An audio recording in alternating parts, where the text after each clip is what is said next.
adalah hadis Abu Hurairah dalam riwayat Imam Muslim yang menerangkan kepada kita kondisi manusia di padang mahsyar. Hadis yang panjang.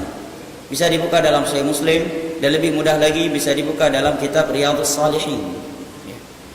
Di sana disebutkan bahwa di padang mahsyar ketika manusia dibangkitkan oleh Allah dari kuburan mereka, digiring ke padang mahsyar, tidak berpakaian sehelai benang pun, tidak beralas kaki dan tidak disunat, dan matahari sejarak 1 mil dari mereka, fayakunu nasu fil araq kaqadri ala qadri a'malihim faminhum man yakunu ila ka'bihi wa minhum man yakuna ila rukbatihi wa minhum man yakuna ila haqlihi wa minhum man yuljimul araqu iljama.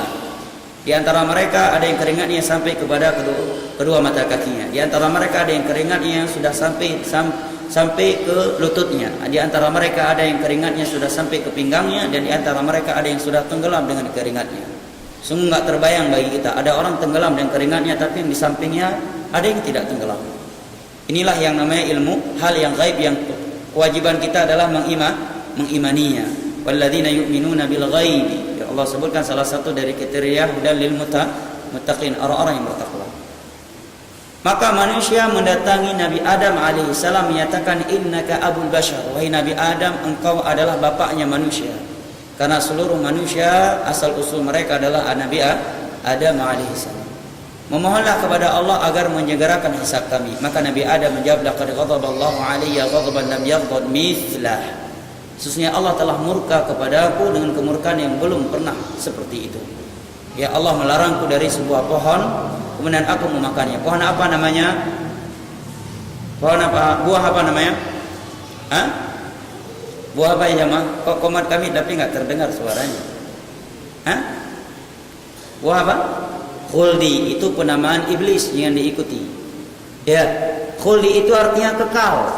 Iblis yang menamakan pohon tersebut pohon yang kekal. Iblis merayu dan menggoda Nabi Adam untuk memakan buah tersebut agar Nabi Adam kekal selama-lamanya dalam surga.